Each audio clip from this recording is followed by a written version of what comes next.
하나님 말씀 보겠습니다. 오늘은 구약성경 역대상 29장 26절부터 30절의 말씀입니다. 구약 654페이지에 있습니다. 구약성경 654페이지에 있는 역대상 29장 26절부터 30절 말씀을 교독하도록 하겠습니다. 역대상 29장 26절부터 30절입니다. 26절 먼저 읽어드리죠. 이새의 아들 다윗이 온 이스라엘의 왕이 되어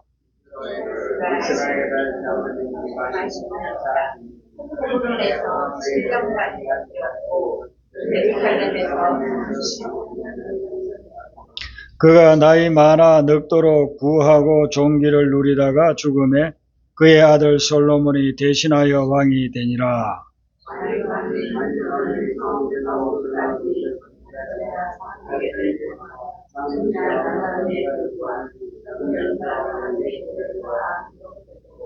같이 읽습니다. 또 그의 왕된 일과 그의 권세와 그와 이스라엘과 온 세상 모든 나라의 지난날의 역사가 다 기록되어 있느니라. 아멘. 오늘 이 말씀은 길지 않지만은 이 말씀이 다윗의 평생을 평가하는 말씀.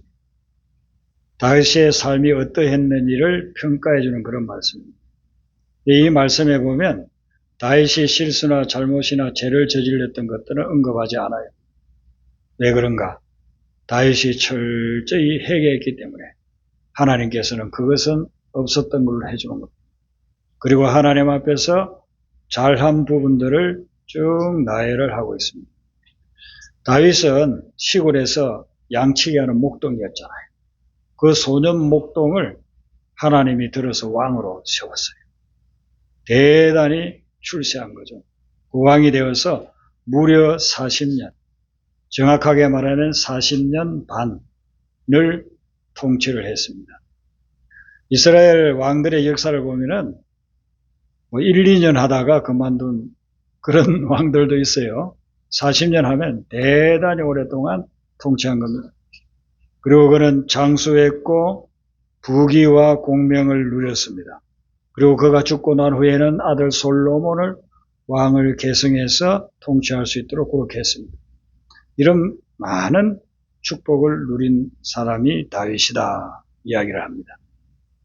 근데 그 다윗을 소개하면서 26절에 보면 이새의 아들 다윗이라고 그래요. 이새는 다윗의 아버지인데 평범한 사람입니다. 왕의 아버지가 될 만한 그런 사람이 아니에요. 그냥 평범한 시골에서 농사짓고 가축 키우는 그런 평범한 사람이었는데 이새의 아들 다윗이라 다윗을 소개할 때 이새의 아들이라고 그렇게 이야기합니다. 여러분들이 성경을 쭉 읽어보시면 이새의 아들이라고 나오는 그런 표현된 구절들에 보면은 이새의 아들 다윗 해가지고 평범하게 사용하는 경우도 있지만 어떤 경우에는 다윗을 비방할 때 이새의 아들이라 그래요. 그러니까 아주 좋지 않고 비난할 그럴 때의 이새의 아들이라고 그렇게 나옵니다. 다윗의 아들 압살롬이 다윗을 거역해가지고 반란을 일으키잖아요. 그런데 결국은 그가 죽임을 당하고 압살롬의 난이 평정되고 난 후에 다윗이 예루살렘으로 다시 돌아오는 그 순간에 세바라고 하는 사람이 다윗을 향해서 이새의 아들 다윗 이렇게 비방하는 거죠. 내가 이새의 아들이자 이새의 아들에게서 우리가 무슨 유익을 얻으랴 유산을 받으랴 그렇게 하면 아주 비방하는. 그리고 또 한 번 이제 다윗이 죽고 난 후에 아들 솔로몬도 통치하고 죽고 나서 그 다음에 솔로몬의 아들 르호보암이 왕이 될 터인데 이 르호보암이 뭘 잘못해요. 그렇게 해서 여로보암이라고 하는 솔로몬 시대의 장군 출신으로 있다가 이집트에 피신가에 있었던 그 사람이 돌아와가지고 10지파를 규합해서 나라를 세우려고 합니다. 그런데 르호보암을 만나가지고 대화를 하는 거예요. 당신이 우리를 잘 다스리고 우리를 위해서 이렇게 통치해 준다면 우리가 당신 밑으로 들어가겠다. 그러나 그러지 않으면 우리는 따로 나라를 만들겠다. 그때 르호보암이 아주 지혜롭지 않은 무지한 말을 합니다. 그래서 여로보암과 열 지파가 떠나면서 그런 이야기를 하는 거예요. 이새의 아들 다윗에게서 우리가 무슨 유산을 받으랴. 그러니까 다윗을 아주 무시하는 이새의 아들, 저 촌사람의 아들 목동 그들의 후손들에게서 우리가 무슨 유익한 걸 얻을 수 있습니까? 그래서 관계를 단절하고 뛰쳐나가가지고 그 열 지파를 규합해서 북이스라엘을 만들지 않습니까? 그래서 르호보암이 다스리는 남쪽 유다 두 지파하고는 평생 싸움. 그렇게 이제 끝나는 것인데, 그런 이새의 아들이 후대에 이제 성경을 기록한 사람들은 이새의 아들이란 말이 아주 영광스러운 그런 이름으로, 호칭으로 부르게 되는 거예요. 그러니까 다윗을 통해 가지고 나중에 이제 후대에 평가할 때에는 그 이새의 아들 아주 명문 가문으로 그렇게 칭해주는 것입니다. 이렇게 다윗이 무시당할 수밖에 없는 가문에서 태어난 사람이지만은 왕이 되어서 부귀 공명을 누리고 후대에까지 왕권을 이어줄 수 있는 그런 축복을 받은 비결은 어디에 있느냐 하면은 하나님이 그에게 은혜를 베풀어 주셨기 때문에, 하나님이 그를 도와주시고 하나님이 그의 인생에 은혜를 베풀어 주셨고, 한 가지 더 있는데 그것은 뭐냐면 하나님이 보내는 하나님의 믿음의 사람들, 그 사람들을 만나서 그분들과 교류하고 그분들의 말씀에 따르고 순종했기 때문에 다윗이 마지막까지 하나님 앞에서 복받는 인생으로 살 수가 있었던 거예요.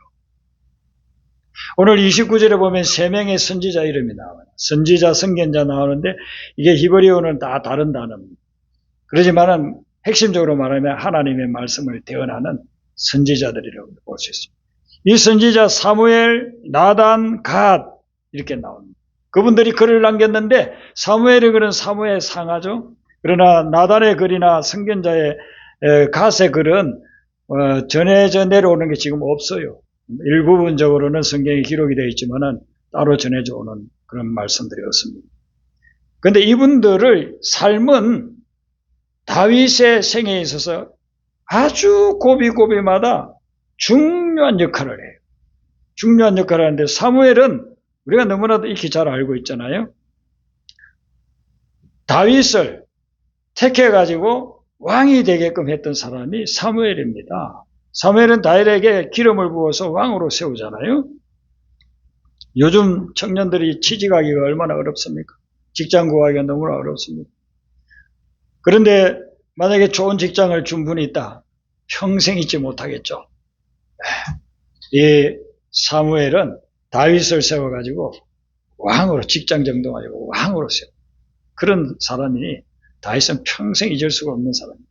그리고 이 사무엘이 다윗을 왕으로 세우기 기름을 부을 때 하나님의 신 성령이 강하게 임했습니다. 그래서 이때 다윗은 성령 체험을 했습니다. 은혜 체험을 한 겁니다. 여러분들 여태까지 신앙생활 해오면서 어떤 분은 한 10년, 어떤 분은 뭐 4, 50년 평생을 신앙생활에 오셨을 텐데 이렇게 뒤를 돌아보면은 다 머릿속에 남는 것이 무엇입니까? 은혜 받았던 때. 말씀을 통해서 은혜 받았을 때, 집회에서 은혜 받았을 때, 어떤 분을 통해서 은혜 받았을 때, 그럴 때 아니겠습니까? 저는 1988년에 선교한국 88이라고 해서 저 부천에 가면 서울신학대학이라고 있는데 거기에서 한 600~700명이 모여가지고 대학생들, 청년들이 은혜 받은 적이 있습니다. 그때 허드슨 테일러 3세 선교사님 오셔가지고 말씀 전할 때 참 많은 은혜를 받았습니다. 저는 그 5일 동안의 기간 동안 여러분의 집회에서 계속해서 회개를 했어요. 회개하면서 그분 말씀을 들으면서 회개하면서 은혜를 받았습니다. 그리고 난 후에 그렇게 은혜 받고 와서 여름 방학 지나고 난 후에부터 제가 인도하던 대학부에 놀라운 부흥이 일어났다. 그런 게 기억이 남아요. 또 신학교를 다닐 때에 미국에서 온 여자 선교사님이 영어를 가르쳤는데 저희 부모님 나이에 해당되는 그런 선교사님이 오셔가지고 영어를 가르치면서 우리에게 그리스도의 사랑을 이렇게 보여주셨어요. 그래서 지금도 저는 그분을 잊지를 못합니다. 다윗에게 은혜를 받게 하고 성령의 체험을 하게 한 그런 놀라운 역사가 이 사무엘 선지자를 통해서 나타났다는 것입니다. 그리고 사울이 왕이 되었을 때에 다윗을 죽이려고 그렇게 했습니다. 그 쫓겨서 가다가 어디까지 갔느냐 하면은 사무엘 선지자가 살고 있는 라마로 갔습니다. 그때에 사무엘이 이게 만약에 발각되면 자기가 죽임을 당할 수도 있지만 목숨 걸고 다윗을 숨겨주고 보호를 해주는 것입니다. 그래서 이 사무엘의 글에, 이 선지자의 글에 그런 내용들이 우리가 다 나오는 것을 볼 수 있지 않습니까? 두 번째 사람은 나단입니다. 나단은 다윗에게 어떤 일을 했느냐 하면은 다윗이 왕이 되고 난 후에 천하를 통일하고 난 후에 자기 소원이, 꿈에도 소원이 성전을 건축하는, 자기 손으로 자기가 모든 그 건축 자재들을 모아서 그리고서는 성전을 멋지게 짓는 거, 이게 자기 소원이었어요. 그래서 어느 날 나단 선지자에게 이야기합니다. 내가 성전을 짓고 싶습니다. 나단이 들어보니까 너무 감동이 되는 거예요. 그렇고 하나님께 제사드리는 성전을 짓겠다고 하니 얼마나 마음에 감동이 되겠습니까? 아이고 왕이여, 그렇게 하세요. 하나님이 아마 기뻐하실 것입니다. 그렇게 하고서 이제 가는데 하나님이 음성이 들려옵니다. 넌 다윗에게 가서 이야기해라. 다윗은 전쟁을 많이 하면서 많은 사람의 피를 흘렸기 때문에 그렇게 성전을 지을 수 없다. 그 이야기를 해주라. 그리고 그 아들 때 솔로몬 때에 성전을 짓게 하리라. 조금 전에 다윗이 그 이야기 했을 때 막 축하해주고 아이고 좋은 일이라고 그렇게 했는데 하나님의 말씀이 딱 임하는 겁니다. 하나님의 말씀을 안전할 수가 없죠. 다윗에게 가가지고 다윗이여, 당신은 성전을 지을 만한 자격이 안 된다고 합니다. 그 이야기를 해줘. 다윗에게 하나님의 길을 알려주는 사람, 하나님의 뜻이 무엇인지를 분명하게 알려주는 사람이 나단이었습니다. 그리고 다윗이 나중에 우리아의 아내 바세바를 범했을 때 그걸 가가지고 직접 지적해 주는 거예요. 여러분, 이거 쉽지 않습니다. 다윗은 절대 권력을 가지고 있는 사람이에요. 다윗이 그냥 한마디만 하면 밑에 있는 요압 장군이 그런 듣기 싫은 소리 하는 나단 그냥 죽여버릴 수 있습니다. 그런데 나단은 자기 목숨 걸고 하나님이 알려주는 그 말씀을 그대로 가서 다윗에게 직언을 해주는 거예요. 여러분, 우리가 조언이나 직언을 해준다는 것은 쉽지 않아요. 오해받을 수도 있고 미움을 살 수도 있습니다. 특별히 권력을 가지고 있는 사람에게 듣기 좋은 말만 해주지 듣기 싫어한 말을 어떻게 해주겠습니까? 그런데 나단은 가서 그에게 전해주는 것입니다. 그랬을 때에 다윗이 땅을 치면서 옷을 찢으면서 회개하지 않습니다. 잘못된 길로 가고 있을 때에 그에게 올바른 길로 가도록 긍고해주는 그런 사람이 바로 나단이었다는 것입니다. 성경에서 남을 비난하지 말라고 하죠. 비방하지 말라고 합니다. 그래서 우리가 비난이나 비방이나 비판을 해서는 안 되지만 어떤 사람이 나를 비방할 때에는 그 이유가 뭔지를 깊이 생각해서 내가 고쳐야 될 부분을 고치는 것, 이것이 우리가 살 길로 가는 것입니다. 그래서 누군가가 나에게 비난할 때 혹은 나에게 어떤 것을 지적해 줄 때 그때는 다윗처럼 그 말을 듣고 내가 회개할 것이 있으면 철저히 회개하는 것, 그게 내가 살아날 수 있는 길이라는 거예요.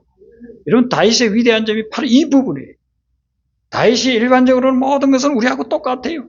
우리가 쓰러질 때 다윗도 쓰러지고 우리가 유혹에 넘어갈 때 그 다윗도 넘어가고 우리가 실수할 때 다윗도 실수하는 걸 볼 수 있어요. 그런데 우리하고 차이가 뭐냐면은 자기 밑에 조언자고 자기가 얼마든지 뭉개버릴 수 있는 그런 조언을, 그런 직언을 거부하지 않아요. 바로 그 자리에서 받아들이고 무릎 꿇고 회개하는 그 모습을 하나님이 귀하게 보신 거예요. 그래서 내 마음에 합한 자라고 그렇게 하시는 겁니다. 나단 같은 사람이 있었다 하더라도 다윗이 만약에 그것을 받아들이지 않았다고 한다면은 오늘 얼마나 많은 사람들이 나단 같은 사람이 와서 지적해 줄 때 그걸 거부하고 그 사람을 오히려 해치고 있는 그런 상황들 아닙니까? 이걸 지적해 줄 때 그걸 받아들이는 다윗. 그 다윗이 나단을 통해서 다시 자기가 살 수 있는 길로 가는 기회를 갖게 된 거예요.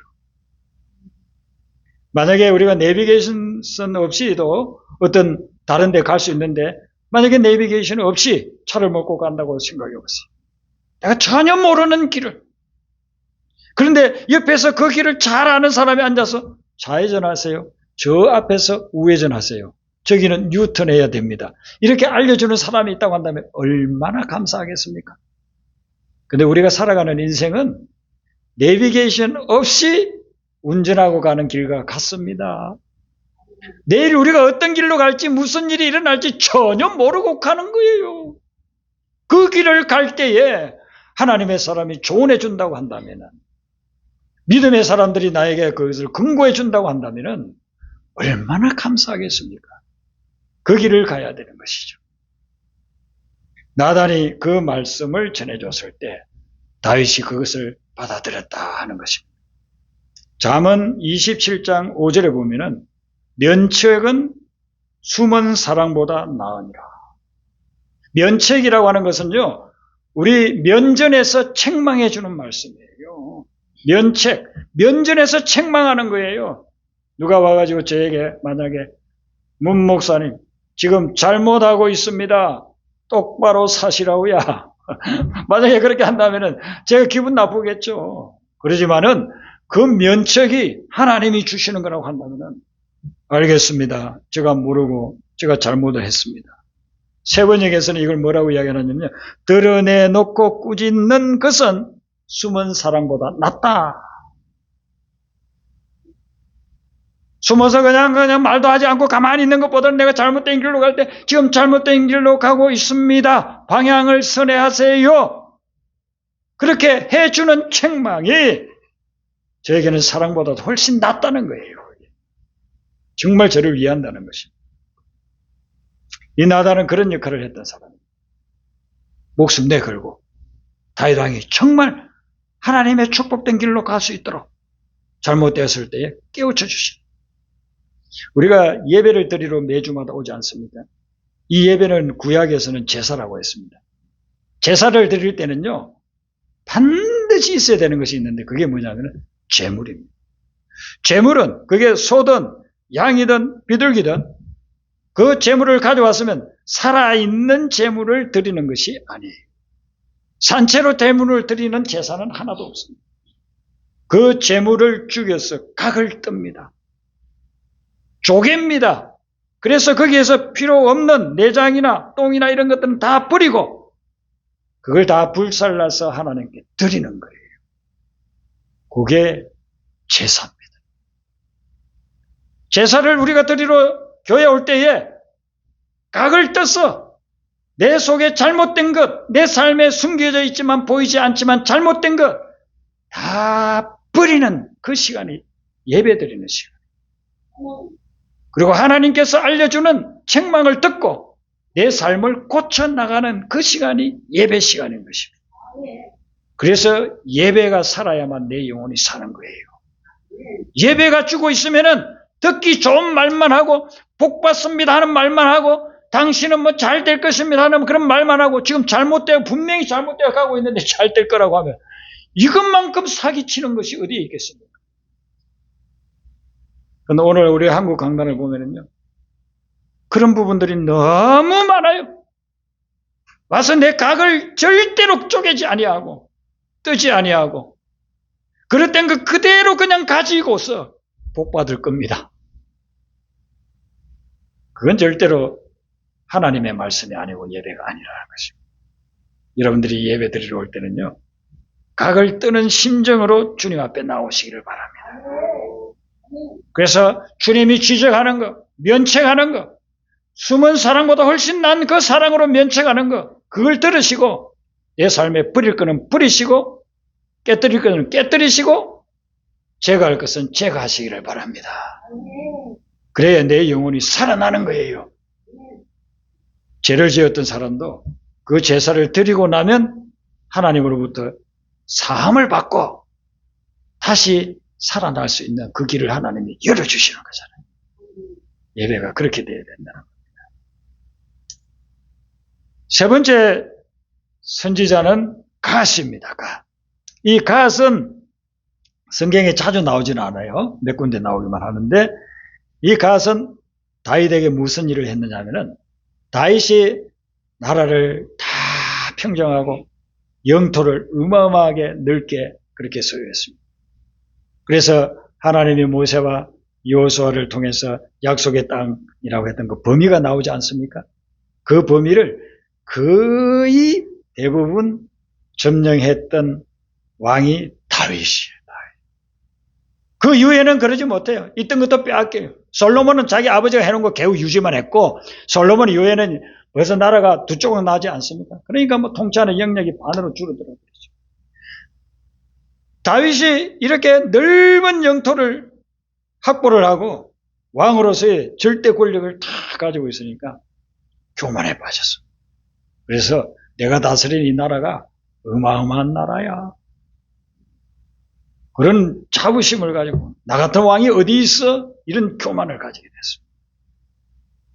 여러분 지금은 뭐 매덕인 나라들, 신매덕인 나라들이 있지만 그 당시에는 몇백만만 돼도 큰 왕국이었습니다. 몇백만 명의 그런 인구를 가진 왕을 그런 권위를 가지고 있으니까 자기가 대단한 걸로 생각하고 인구조사를 한번 하자 그렇게 생각했습니다. 그때에 아주 요즘으로 치면 한 거의 국무총리급 되는 요압 왕이 왕이야. 하나님의 왕에게 복을 주신다면 100배나 더 많은 백성들을 주지 않겠습니까?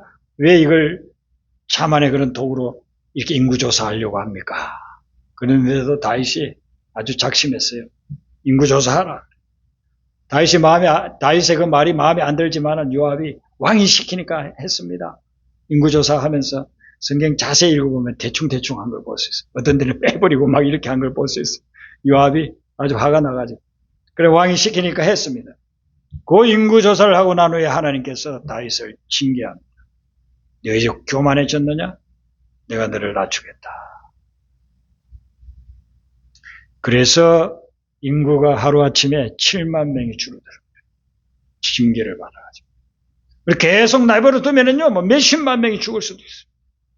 그때에 갓 선지자가 나타나서 다윗이여 하나님 앞에 제단을 쌓고 그 제단에서 회개의 제사를 드리시오. 그래서 아라우나 마당에 타작 마당에다가 단을 쌓고 회개의 제사를 드려서 그 모든 재앙들이 중단하게 해준 사람이 갓 선지자예요. 여러분 우리가 일생을 살아가면서 좋은 사람 한 사람만 만나도 얼마나 축복이라고 생각합니까? 그런데 다윗은 여러 사람들을 만났습니다. 그런데 이 사람들이 다윗에게 좋은 말만 해준 거 아니에요. 기분 좋은 말만 해준 것이 아니라 그가 잘못될 때는요. 책망하기도 하고 꾸짖기도 했습니다. 마치 스승이 제자를 나무라듯이 책망하고 꾸짖기도 하면서 그가 올바른 길, 생명의 길로 갈 수 있도록 근구해 주었던 것입니다. 여러분 교육의 지름길은 어떤 거냐면 위대한 사람을 만나는 겁니다. 위대한 사람을 만나게 하면 그 사람을 통해서 교육이 됩니다. 그런데 위대한 사람을 우리가 만나기가 쉽지 않잖아요. 그래서 책으로나 혹은 여러분이 인터넷에는 많은 정보들이 있어요. 인터넷을 통해서 만날 수가 있습니다. 다윗 당시에는 책도 없었고 책 구하기도 어려웠고 오늘날처럼 인터넷도 없으니까 하나님께서요 믿음의 사람들을 그에게 보내주는데 다윗이 그 믿음의 사람들을 만나가지고 인생의 고비고비마다 극복해 나가게끔 그렇게 말씀이 임하는 거예요. 우리가 하나님이 축복해 주시는 삶을 살려면 교제권을 변화를 시켜야 돼요. 내가 늘 만나는 사람이 술주정하고 그냥 인생을 아무렇게나 살고 있는 사람, 그런 사람들을 매일 만난다고 한다면은 내 인생은 절대로 하나님이 주는 축복을 받을 수가 없습니다. 제가 지금 10몇 년 동안 연락하는데 교회는 나오지 않고 저하고만 연락하는 청년들이 한 서너 명 있어요. 제 목적은 그들이 교회 나와서 예수를 믿고 정말 믿음을 가지고서 하나님 주시는 복을 받는 그런 삶을 살기를 원하는데 저하고 그전에는 알고 있는 사이니까 계속해서 제가 연락을 해요.